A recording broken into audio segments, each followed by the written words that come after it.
Es aqui tá moção de minha persona também, caminha com uma abrir reunião com ele, caminha com nós quer avançar em concreto, nós acabamos tendo de ministra agora que não tem alocação de fundo e também lo trabalha em fase, com por dona back, que não está seguro, me quer informação importante também com o velt, caminha com tá tomada em sério e com o dona back também. Dus, a maestra não quer pendente, quer presupuesto e no momento que nós temos presupuesto tá momento também para nos fazer pergunta, mover pergunta também começar caminhar com a contestar, está na vergadering, caminhar com como eu pedir tempo, pero seguramente que é um momento também para nós pôr a ideia de que rumbo o governo está indo e que também a ideia não que o parlamento também tem, só nós também escuta o povo.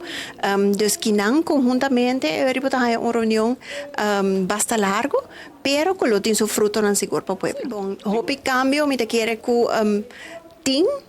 den supletorio aqui que está no benefício do povo, nos por awak, pero toch tem tempo suficiente para ajuste, que ainda por começar na ideia que nós estamos adiante também.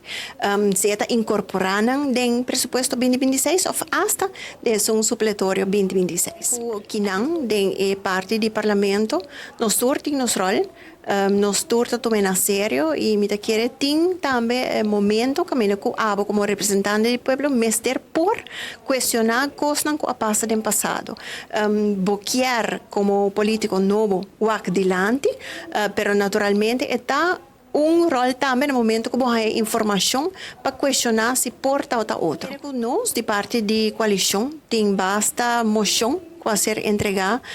ideia concreto que nós está sentindo que o Ministério vai concretizar ainda seja em 2025 ou 2026, pero que também o governo me se põe atenção riba não.